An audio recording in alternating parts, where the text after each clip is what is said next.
highlight zone. As the reigning Teen League champs, the Manats came into this season with a bit of a bullseye on their backs. The Ants themselves weren't exactly on target the opening weekend, however, losing to Sioux Falls and to Maine.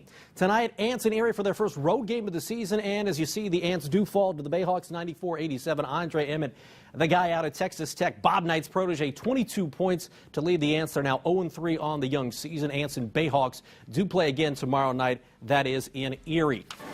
Closer to home, IPFW women in action tonight. The Mastodons hosting the University of Evansville. Picking up in the first half, IPFW's Rachel Reinhardt with the and one. She had 10 points. The Angola grad with a nice night. Then it's Haley Seibert, the senior, Kanan, a 3. She had 24 to lead the Mastodons. How about Leo grad Kiana Gary? Down low for 2. And now watch this. I'm pretty sure Chris Paul couldn't have drawn this up. It's Reinhardt behind the back, then the spin move all the way to the rack as IPFW downs Evansville 77-59. IPFW, the men, 2-0 for the first time as a D1 hoops program. Could they make it 3-0 after playing Georgia Tech? That was Mo Evans. From distance later, it's Evans working his way inside, pulls up and hits. He had 16 points. Steve Forbes had 17 and 10. How about Isaiah McCray with a 2 right there, but simply too much Georgia Tech. They are good. It's Charles Mitchell with the pilfer and the fancy pair as IPFW falls at Georgia Tech 78-69. The Dons host Jacksonville on Monday. That means Tony Jasic back in the building.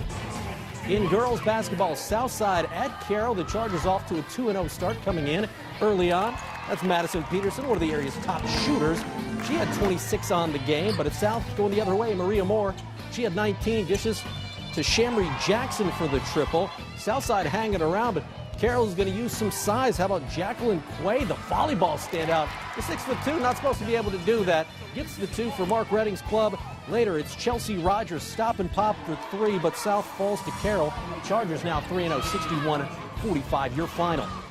County bragging rights on the line at Paul Bateman Gymnasium. We're talking DeKalb at Garrett. Railroaders went 23-1 last year. First quarter, it's the Barons. Leah Brown for 3. Barons up early, and they got themselves a fighting chance. Still in the first, though. Oh, one of the best post players in the conference. It's Taylor Smith inside. Gets the layup there, and then it's Rachel Depew taking it all the way. Later, you're going to see Depew dial from long distance as Garrett tops DeKalb after a slow start. The Railroaders win it 44-27. New Haven at Leo in more girls action, and this one is where we pick it up in the fourth quarter. New Haven's Kanaya Creech with the layup, but the Lions do lead 51-28 at that point. Still in the fourth, Abby Heichman burst onto the scene last year. We expect big things from her this year. And then it's Natalie Neff inside to Morgan Sanderson for 2. Leo up by 30 later.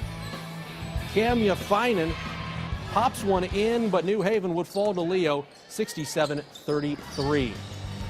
Down in Bloomington, they introduced their team with Hoosier Hysteria. Tonight in Boyd, it was Homestead Hysteria. Both the boys and girls teams have introduced Josie Fisher. From what I'm told, she won the 3-point contest, and oh yeah, it was a dunk competition. Who do you think won? Maybe it's Biggie. Caleb Swanigan with that filthy jam. Now, expectations certainly high for both the boys and the girls. Girls already 2-0, ranked 4th in 4A. Meanwhile, the boys were ranked 2nd in the 4A preseason poll that came out earlier this week. Definitely exciting for, last year we were very underrated and things like that. So getting to semi-state gave them a lot to look forward to this year. I just expect to go and play as hard as I can and find the open guy and just help my team win. Just try to avoid as much hype as we can and just play our game. We have a lot of expectations. The community has a lot of high expectations for us because of the season that we had at the end of the year last year. The ball bounced our way at the end of the year. We were fortunate to where we got ourselves to the semi-state. Fell a little short, but now, we've got to come in and work a little bit harder to get us to that next level. And the Spartans play their first game in boys action at home next Wednesday against Huntington North. Vikings lit it up against them last year from the 3-point arc. Well, it's running all season long on Wayne.com. It's our $50 Meyer gift card giveaway. This week, your winner, Sonia Weller. Sonia is from Garrett as the Railroaders took home a girls basketball victory tonight. She takes home $50 from Meyer. To sign up, go to Wayne.com, click on the More tab, and go to the Contests and Deals page. We got more Highlight Zone, including comments and your Play of the Week, coming up next. It's almost time for Homestead basketball. For right now, stay in tune for the Highlight Zone. Go Spartans.